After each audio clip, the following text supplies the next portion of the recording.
Hey ho! Todd Feinberg, WTIC, budget.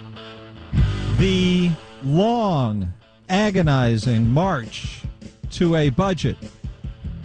Well, it's not quite over, but it was passed with a veto-proof majority in both chambers last night and today. Joining us now is Rob Sampson. He's a state representative whose chamber passed this overwhelmingly today. Rob is a Republican. He's from Wolcott. He is the head of the Conservative Caucus. Nice to have you here again, Rob. It's always my pleasure, Todd. So in remarks you made today, I started to listen, and I heard you thank leadership for all their hard work in putting this budget together. But I think you oppose this budget. So what were you thanking them for exactly? Oh, I was thanking them for the efforts that they put in to try and put their best foot forward to get as many conservative Republican principles into a final product as possible. And I heard your conversation with Senator Fasano, and I am appreciative of their efforts to achieve what they did. For me personally, it simply didn't go far enough.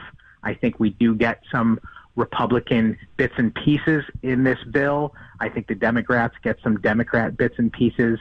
But as I said during my speech on the floor, I'm more interested about whether or not it fixes the problem going forward. And I just don't think it does. Fixing which problem, and what would you have expected could have been done at this point? Let me just preface that a little bit. So Senator Fasano is basically making the argument that this is going to take years to correct the course of the state, and this budget was a first step. And he was excited by the ability to sit down, be listened to as a Republican for the first time, and to have some influence over the budget. So what's wrong with that? Good question, Todd. I think that if you ask anyone on the street in Connecticut, they are going to tell you that the state is not competitive. It's not a good place to live and raise a family. It costs too much to be here. Businesses have a difficult time surviving, and you have this exodus of people out of the state. And if we're ever going to fix anything going forward, I think the only answer is economic growth.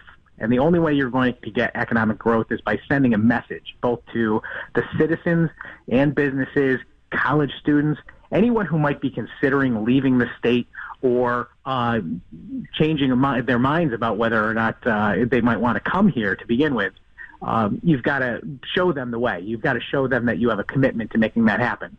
This budget does not do that. This budget does have some provisions that might structurally force the legislature in the future to not spend as much money. I think that's a positive, but not when we are already spending money beyond what we need to be doing and taxing in this budget. So if things had gone more in the direction of what you would have liked, you would have had Republicans standing up for a reduction in spending? Is that where you're driving at? That is correct. I think that's the only way forward. We need to address our long-term obligations. We need to rein in public sector employee unions. I mean, the passage of the labor deal a couple of months ago really, and I'm sure Senator Fasano would agree with this, that is more than anything the reason why we were unable to really make constructive changes going forward that really are going to start pointing us in the right direction. To me, this is a Band-Aid budget. I think it might be the best that Republicans could have hoped for under the circumstances, but to me, that's not good enough. We need to do things for the benefit of the state's future, and this was, I don't know, it buys us another year maybe. Buys a year in terms of pushing crisis down the road a year? That is correct. So you voted against it with the hope that what would be accomplished by that negative vote? I think that there needs to be a constant reminder among Republicans, certainly in the legislature, but everyone that serves, that there is a voice for people who in this state believe strongly that we have been headed in the wrong direction and that we need to stop the car and turn around and go in the other direction, that merely tapping the brakes is not enough. This is a tap of the brakes. You want the car to turn around. That is correct. We need a new direction, Todd. I think that's as clear as day. You can ask any person. You could walk into a gas station and grab any person who's standing there looking at their candy bar they're about to purchase and ask them, and they will tell you the state taxes and spends too much. And until that changes, Connecticut's economy is not going to turn around, and Connecticut is not going to be the smart place for people to choose to live and do business. We're talking with Rob Sampson. He was voting no. He was one of the 23, I believe it was, who voted no in the House today against this budget, which passed overwhelmingly. We will talk more with him coming up. Stay with us on WTIC. Todd Feinburg here on WTIC. We're talking with Rob Sampson. Rob is a representative who voted against the budget. He is a Republican who is the head of the Conservative Caucus. Make the conservative argument for how the state should be handled and guided out of the malaise. As we were just talking about, I would say that we need to change direction completely. I think that in order for Connecticut to start to shine and become a place where people are not putting for sale signs out and businesses are coming rather than leaving, we need to send a message to them that Connecticut is the smart place to live, to retire, to grow your family, and to start a business. And the only way we're going to do that is if we start adopting policies that do that. Now, Senator Fasano listed some very good things that are in this budget that are going to restrict the government's abuse of the tax and spend kind of policy making that has been going on, but not enough to change our direction. This budget still has things in it that are, business as usual. There are increases in the state income tax by virtue of eliminating the property tax credit that we all take to reduce the amount of income tax liability we have. Taxes on cigarettes, increased fees for things. If you go ahead and trade in a car, now you've got to pay a fee. A bunch of nickel and dime type of taxes, but things that send a message to people that nothing's changing. We are not turning the car around. We are not going back in a proper direction. We are continuing, maybe slower, but we are still continuing in the wrong direction. And it's about time we turned around. But I think one of the things that people don't get to hear when these kinds of compromises take place, where the Democrats and Republicans are basically joining together and in self-congratulations after passing something that doesn't look all that different from budgets of the past. What gets lost is the chance to have an ideological principle discussion. And I'd like to hear you make an argument, since you're the head of the Conservative Caucus, for the beauty of conservative principles and what those principles would be if you're guiding us, if you were the one who was leading the Republican Party. I don't want to put you on the spot and ask you to say something that you think might hurt people's feelings or be uncomfortable, but I just think it's inspiring to hear someone say how this would work in a different model.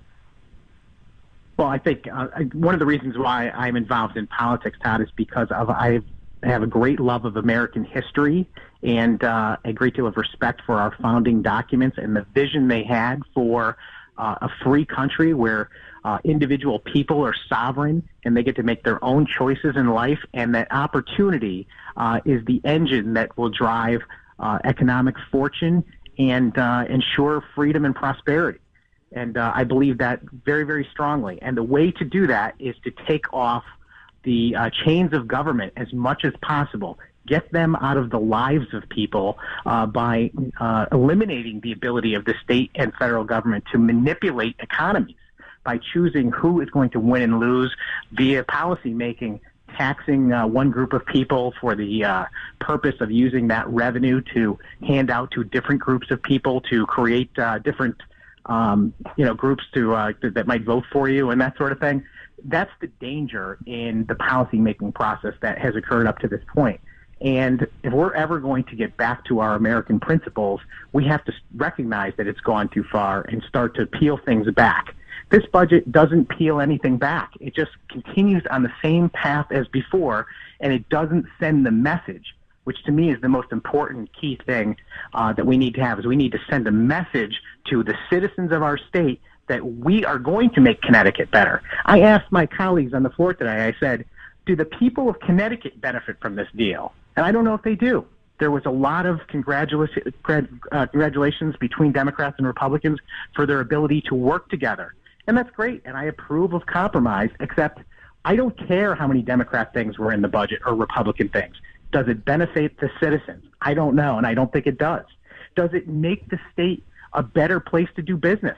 I don't see anything in this budget that tells businesses that they are better off in Connecticut because this budget was passed. I don't think there's anything in this budget that would tell someone who is considering selling their house and moving to South Carolina or Texas or someplace that they should change their mind and stay here. And that's what we needed to do. All right, Rob Sampson, state rep from Wolcott. We've got one of your citizens calling. Tom is joining us now on WTIC. Tom, you're on with Rob Sampson. Hi. Hi, good afternoon. I was present at today's House meeting vote, and it's just coincidence that I'm from Wolcott and I'm calling behind Rob. What I can tell you, everything that Rob said is true, and I'm not saying that because he represents Wolcott. I'm saying that because every citizen in the state of Connecticut today, I'm pretty sure, realizes that nothing was accomplished today other than the fact that there's been a budget voted in. The root of the problems have not been solved. They've been Band-Aided. Rob, you want to respond to that? I completely agree with Tom, and not just because he's a constituent, though it helps. I mean, you know, the thing is, I want to be fair to my colleagues that voted in favor of this budget, because I believe most of them did it with the best of intentions, that they felt that this was the best possible thing they could achieve in the face of the threat of Governor Malloy's executive orders that are intended to do tremendous damage to small towns like the towns that I represent by cutting huge amounts of education aid. And my fellow legislators felt like they were under the gun. We've got to pass a budget or this is going to be happening, and my citizens will suffer.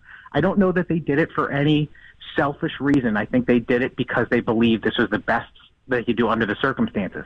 I disagree with that. I think that we could have put this back on the governor and made it clear to the citizens of the state that the governor is the obstacle between us and making Connecticut better, because he vetoed a budget that actually fully funded the towns and did not raise taxes that would have put us at least pointed in the right direction. All right, so it's passed. It moves on. We don't know what happens to it yet. The majorities are veto-proof. The governor still could veto it. I got this feeling today. I don't know if I'm going overboard with conspiracy theories, but I got the feeling that this was the governor's vision for the whole thing, and that this governor stepping out of the conversation might have been because Democrats knew that they'd be able to pass a budget they were comfortable with, working with Republicans, and that getting the governor out of the way would be easier. Do you have time to come back after the newscast? Sure. Because I just had a guest drop out, so we can continue with Rob Sampson. Rob's the head of the Conservative Caucus in the House. Stay with us on WTIC. You neglected the people of Connecticut. You went out and you had an opportunity to lower the taxes, and what did you give us? The same old routine. If you look and you clear away the dust, you still have tax increases here, you're still subsidizing the big cities, and you're still hell-bent to destroy the people in Connecticut. And the thing that troubled me was at the very end, they mentioned state taxes. Who's kidding who?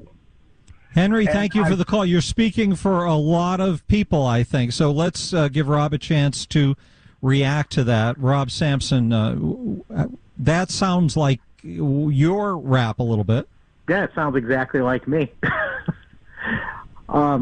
I'm hesitant to speak on behalf of my leadership. I think they would say that they would have been irresponsible if they did not take up the opportunity to enter the room to negotiate. I've not been in that position. I can't speak on their behalf. I don't want to second guess their decision making. At the end of the day, what they came up with is something I could not support. And but again, it's a tough situation. The Democrats still hold a majority in the House and an effective majority in the Senate. And without Republicans in the room, we may very well have ended up with a worse budget. I could not support this document. If I was running things, I might have handled it completely differently. But it's hard to say, and I don't want to second guess people that I know are acting in the best interest of their constituents.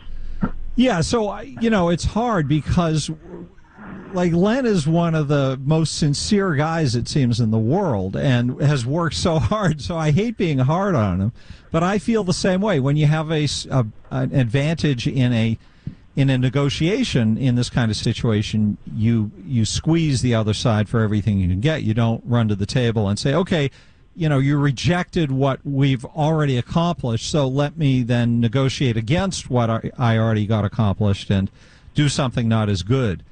And I don't know what you're protecting the people of the state from at that point.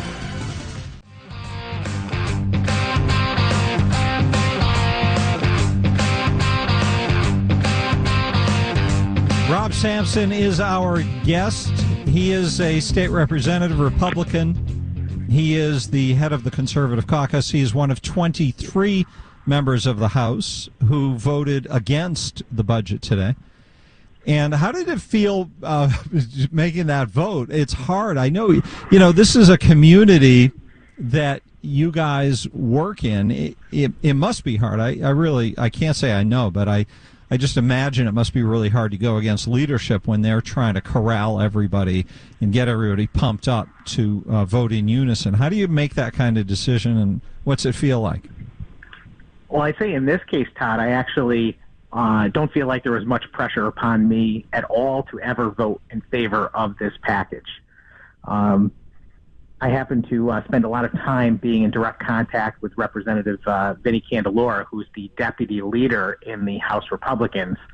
He's a good friend, and he's essentially my link back to the leadership as chairman of the Conservative Caucus. And I think it became clear at some point through this process that there was little chance that I was going to be able to support the final product. And that goes for the rest of the members of the Conservative Caucus also. But I got to tell you, he was fair with me the whole time, never withheld information from me, always understood that I represented a certain and very distinct and important part of the Republican Party, and wanted to make sure that our voice was heard, even if at the end of the day we were not part of the majority vote. All right, let's go to Corey in Bloomfield. Corey, welcome. Hey, good morning. Come in, please, Corey. Oh, there you are. Okay, good. Thank you for the call. Yeah, we're here. Go ahead. Thank you, Representative Sampson. And I actually grew up around the Watertown, Waterbury area, and it's a pleasure listening to you because I share the same views as you. One of the things that a lot of family members of mine have been watching was it was almost going to be the vote of this budget this last year was going to be like the final straw that broke the camel's back. And as reminiscing from your area district and seeing how like Waterbury and all the other the towns around that area. Corey, I'm sorry. We're getting some weird phasing on your phone call. Can you just ask your question quickly or make your comment? Yeah, it's almost seeming like this is a birthday party state where people get the reservations, but then they leave the bill when they don't show up. He said it's, thank you for the call. He said it's like a birthday party state. People, I guess, run off on the tab, he's saying.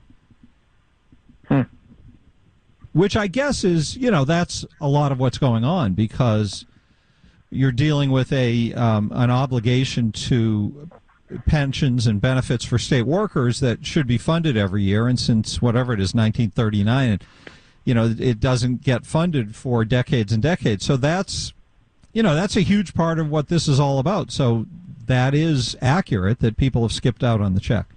Right, and we don't even make an effort to really keep them in the state once they retire, by being a state where, one of the few states actually where we tax both pension and Social Security income. And again, that's a positive out of this budget, is that it starts the process of phasing out taxes on Social Security, which is something that Republicans have been advocating all along. I don't know if it was really a result of this compromise, because even the Democrats earlier this year said they would make that part of their budget, recognizing that it's a relatively small amount of money, and we end up losing a lot of economic viability as a state because our retirees leave.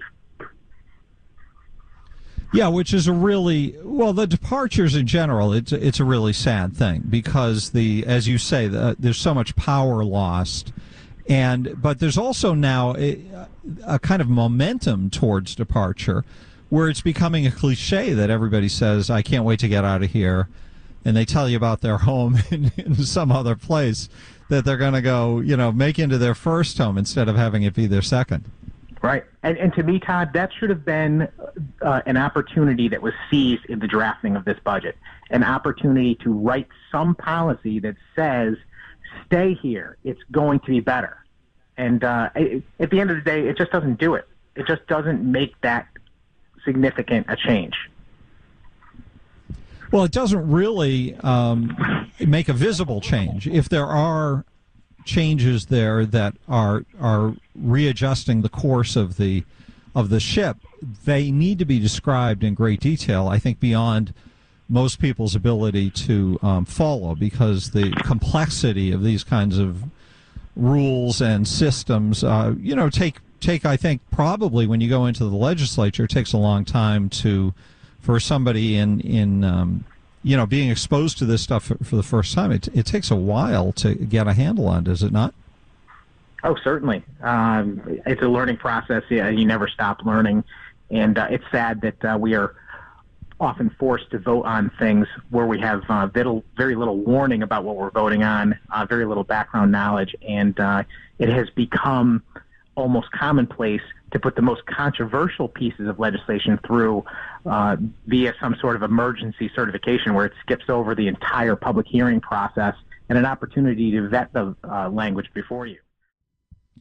WTIC, Todd Feinberg here, 860-522-9842. Give us a call, your reaction, please. The budget has been passed by the House and the Senate. The House did it today. The Senate did it last night. It is a budget that, if you were listening earlier, you heard Senator Len Fasano argue with great emotion and power that this is a good move for the state. It has lower taxes, he says. It lowers the taxes overall if you eliminate some items that he has an argument for eliminating.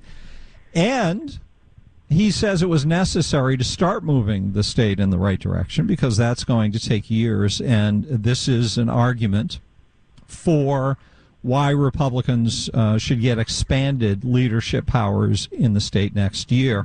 So, and he's said before that he sees it as the moral responsibility of Republicans to have done this, so that the state would be saved from what other sorts of damage Democrats might have heaped upon it. Rob Sampson is with us. He is a member of the House.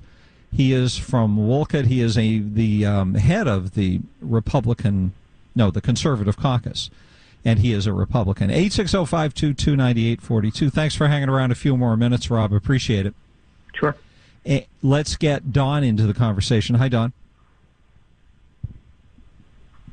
Hello, Don. You're on the air. I just had a quick comment to make. First thing is that the politicians are not getting it done in Connecticut. I don't see or read anything that anything's going to help out the middle-class people, and two things need to be done now. The middle-class people need to step up on the next election and vote out the politicians who are not getting the job done. And number two, they need to contact their state representative. If we all come together and start calling and emailing and mailing letters to them stating that we're not pleased, maybe something that will get done. The challenge is that all I keep hearing is a talk of how difficult. Listen, if you can't get your job done that needs to get done, then you need to be voted out. Because if this is a private sector, we all would be removed from our jobs. Rob Sampson, you have a reaction to that? I'm very sympathetic to Don's comments. I mean, it's commonplace to hear from my constituents that I should be in Hartford doing my job. What they don't know is that I am doing my job. I have to deal with 186 other state legislators and a governor that may completely disagree with what I want, and that doesn't necessarily make it easy. You would assume in the private sector that you're working towards a common goal, and in the legislature you have a lot of conflict. And this year's delay is a direct result of gains made by Republicans in the legislature. I see it as a good thing. I think it bodes well that we were able to delay the implementation of a horrible tax and spend budget like Governor Malloy and his friends have passed in the last two cycles. This is not the best budget in the world. I didn't vote for it. It does grow taxes and government, but not to the extent that it would have if there were huge Democrat majorities in the past. And I would echo Senator Fasano's call to put Republicans in power in the next cycle. I'm as frustrated and as disgusted as anyone. I mean, I ran for office for the same reasons that your callers are calling for, and I share the same exact frustrations. What they need to know is that there are good people that get involved and are fighting for the things that they believe in, and I certainly fall into that category. It's just not as simple as it sounds. Yes, and I think it's hard to imagine what the legislative process is like if you haven't done it. It is, to use the cliche, herding cats. You have people going in different directions based on their own needs and their own wants, and then you have leadership that's fighting to leverage people to do things they don't want to do in order to get everybody moving in the same direction so something can be done. And there are a lot of tensions there. 860-522-9842. Tom, you're on WTIC. Hello there. Hello. Hi, Tom. Oh, it's Tom from Fairfield. How are you? Thanks for taking my call. Very good, sir. Thank you for the call. So I'm just driving through, and I wanted to give you guys a call. I'm very, as you can imagine, extraordinarily disappointed. It seems that when I first moved to this state some 20 years ago, I could have lived on Long Island, Westchester, but chose Fairfield County. And at the time when I bought my house, my taxes on the house were about $4,000. And the house that I was looking at in Westchester County, very similar house, same price and everything, the taxes there were $10,000. Now that same house in Fairfield County has taxes of $12,000, and taxes on my house are now at $15,000. So that sort of gives you an idea of where we're going as a state. Institutionally, the whole system is flawed, Republicans and Democrats alike.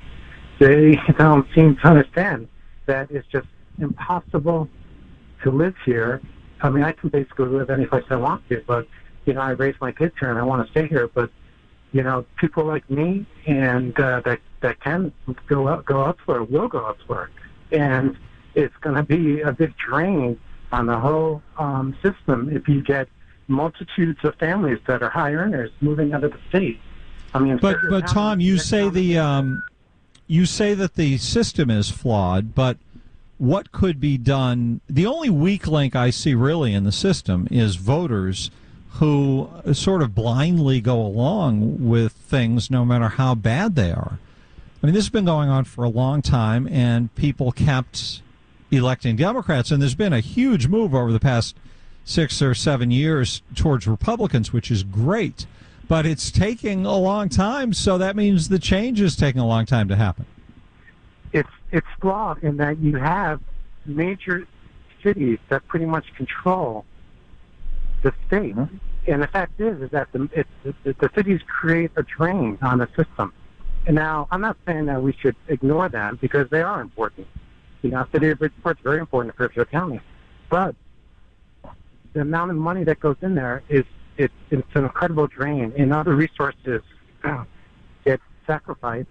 And the reality of it is that everyone, it's like a trickle-down effect. Everyone has to pay for the failures of these cities, and and it seems like in Hartford that gets ignored. And you know what else gets ignored? The people that live in Fairfield County. I mean, we feel like a giant ATM machine for the entire state. And at some point, people are just going to say, enough is enough. Why put up with this?